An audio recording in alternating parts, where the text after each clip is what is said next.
Today, our mission is to give you a real shortcut to understanding one of the boldest calls in the energy markets right now. Yeah, we are tearing into a recent analysis report on the United States Oil Fund. That's USO. And the title, it doesn't just suggest an opportunity, it practically screams it at you. Urgent USO update. The bottom is in. Time to load up. That's the call. And look, it's a big one. We're dissecting this report. It's dated January 4th, 2026, and it gives a definitive strong buy signal on an asset tied right to crude oil prices. So this isn't some, wishy-washy report. No, not at all. It's really staking its reputation on the idea that a major price floor has been set. And that context is so crucial for you to get. If you've been listening to the market chatter, the consensus is, well, it's bearish. Overwhelmingly so. All you hear is global oversupply, weakening demand. And prices dropping into the low $50. That's the fear. Correct. So our job here isn't just to repeat their conclusion, the bottom is in. Our task is to really understand the specific data-backed arguments they're using. Oh, fundamental and technical. Right. To justify taking a stand against, 90% of the market right now, they think the consensus is getting it spectacularly wrong. Okay, let's unpack this. And let's start with the core mindset, because this report, it just completely rejects the wait-and-see approach. It does. They're telling their clients to aggressive accumulate. They're arguing that we're past the bottom and sitting right at the point where sellers are about to just give up. And they pin this on a specific moment, don't they? They call it peak fear. Peak fear, that's the term. Right. When this analysis was written, USO was trading around $68.96. Okay. And their argument is that at that level, every single piece of bad news, every recession warning, every inventory report, it's already priced in. The market's thrown its worst punch, and the price is still standing. And this is where it gets really interesting, because that mindset creates the whole technical concept they sort of hang their hat on. The asymmetric risk-reward setup. Exactly. Think about it this way. If your downside risk is contained, say they only see it dropping to maybe $64, okay, but the upside potential is a sharp snapback rally to $75, yeah, well, now your potential gain is 3, maybe 4 times larger than your potential loss. So you're leveraging that imbalance. Precisely. It's a low probability risk for a high magnitude return, and that's what justifies the aggressive call. But for that to work, you need a hard floor, a line in the sand. And they have one, the $66 to $68 range. For them, that's not just some random support level. It's a critical, technical, and fundamental line. If the price closes below it, the trade is off. If it holds, the whole setup is confirmed. All right, so since everything really depends on that line holding, let's get into the why. What are the 3 fundamental drivers this report is using? Because they're not just based on hope. No, they're relying on, demand cycles, geopolitics, and just hard economic costs. Let's start with the first one, the seasonal springboard effect. Right. So if you go back and look at decades of historical crude oil data, January and February, they are almost always the seasonal low point for prices. So they're positioning the trade to capitalize on that annual cycle. Exactly. But I think a lot of people might not realize why that winter dip is so predictable. Why does winter mean a price low? It's all about the refining industry.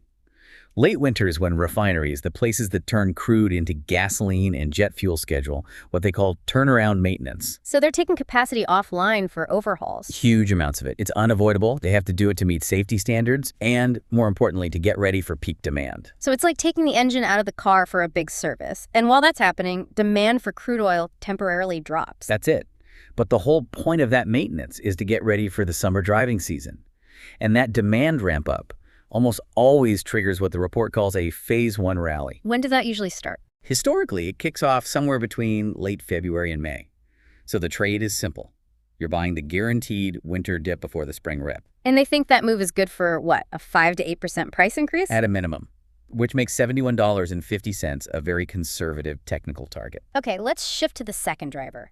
This one is way more unpredictable, but it's maybe the biggest catalyst, the OPEC plus wildcard. Yeah, and the timing of the report is key here. It came out right around the January 4th OPEC plus meeting. And the market consensus was for nothing, basically. Pretty much a rollover. Everyone just expected them to keep the current cuts in place. But the bull case here, it really hinges on a surprise, a significant unexpected surprise. Hang on, isn't relying on a geopolitical surprise a little speculative? Especially for an aggressive accumulate call. What if OPEC Plus does exactly what everyone expects? That's a fair point, but it goes back to the asymmetry. They believe the seasonal and cost factors already protect the downside. The OPEC Plus surprise isn't the floor. It's the rocket fuel. It's the rocket fuel. And the surprise wouldn't just be new cuts. They're talking about stricter compliance.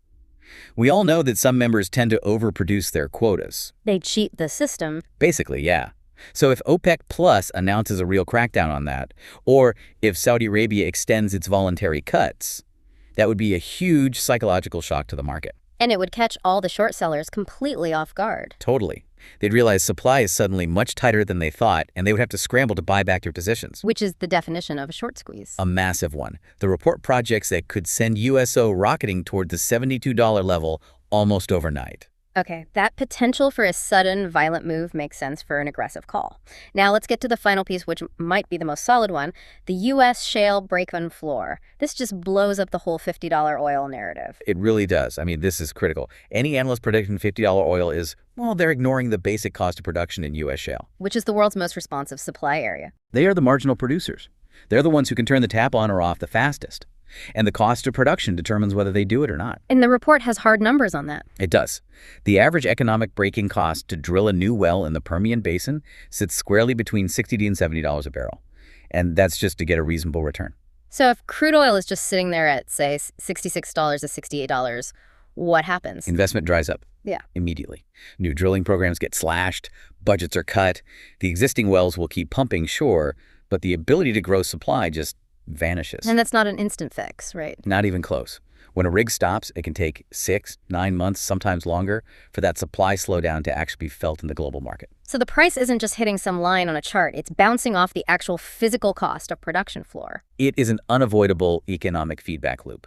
If price drops below the cost to find new supply, that supply disappears and prices are forced to recover. This is what makes the 60-68 range a truly robust, fundamental floor. So with that fundamental floor so clearly defined, the next question is, do the charts agree? Do they show that sellers are actually running out of gas? They do. Shifting to the technicals, the report is pretty clear that the selling pressure looks exhausted. And they focus on a very specific support zone. Yeah, between $66.44 and $67.14. They call it a multi-year channel bottom. And what's fascinating is the psychology of that zone. I mean, over the last year, every time USO has even touched that price band, buyers have just flooded in. Aggressively. It's like a magnet for institutional money because the big players know how significant that level is historically. But there's a more immediate signal they point to, the RSI divergence. Right, the relative strength index. It's basically a momentum gauge. And right now it's flashing oversold on the daily chart, which means the price has fallen too far, too fast. But just being oversold isn't always enough to buy, is it? No, not on its own. The key word is divergence. Think of it like a train. The price of the train is still moving down. But the RSI, which is like the engine's power, is actually starting to rise, or at least it's flatlining. The train is losing steam. Exactly. Momentum is stalling, even if the train hasn't stopped yet. It's a classic technical sign that the sellers are exhausted and a reversal is coming. That makes a lot of sense. So the big players who are dumping are done, and only the weak, late sellers are left. That's the idea. And the immediate technical pattern they're looking for, if $68 holds, is a double bottom. If that confirms, the next target is that $73.50 resistance level. Okay, let's put this all together. We've got seasonal lows, we have a potential OPEC plus catalyst, and we have this hard economic floor from U.S. production costs. So how does the report translate all that into an actual action plan with price predictions? They lay it all out with probabilities. Yeah. They give a 60% chance to the bull case, which targets $75 or even higher. And for that to happen, everything has to line up. Everything. You need OPEC plus to hold firm or deliver a surprise. You need the strong seasonal recovery. And maybe, a cold snap in the U.S. or Europe to boost heating oil demand. And their base case. That gets a 30% probability targeting $71.50. This is the nothing miraculous happens scenario. It's just a typical seasonal bounce back to the 200-day moving average. And what about the bear case? What if they're wrong? They give that just a 10% chance. That's the scenario where global recession fears really accelerate, and their target there is $64. Yeah. That's the absolute bottom of their comfort zone. So to sum it up, the general market consensus is wait and see, neutral. But this analysis is screaming aggressive, accumulate. They believe the math backs them up. The potential rally to $75 is just so much bigger than the perceived risk of dropping to $64 that they see it as a trade they have to take. For you, the listener, seeing how they structure this is key. Let's just lay out the specific steps they recommend. Okay. They recommend scaling into the position between $68 and $69. That range offers good value while confirming that recent floor. And the safety net, the stop loss, is directly tied to that economic floor we talked about. It is a daily close below $66. If that breaks, their entire thesis about the cost floor is invalidated and it's time to get out. And the take profit level. They say to trim the position at $73.50. That's the first major resistance level. You take some profit there, de-risk the trade, but you can still hold a piece for that higher $75 plus target.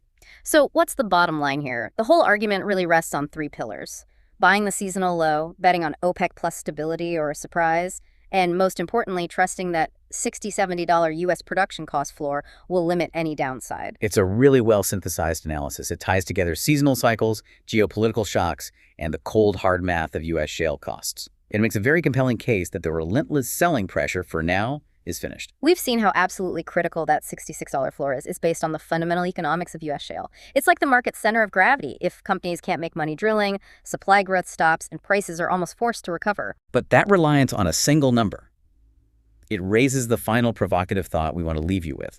This whole high conviction call is built on the idea that U.S. shale production costs are fixed between $60 and $70. But the energy sector never stops innovating. Never. So what if those costs were to suddenly drop? I mean, through some new technology or just cheaper service costs? Possibility this report doesn't really address. That fundamental floor could just disappear. The downside risk could plunge well below $60. We've unpacked this contrarian case for you, but we'll leave you to think about this. In an industry that's constantly getting more efficient, how rigid is that $60, $70 break-even number, really?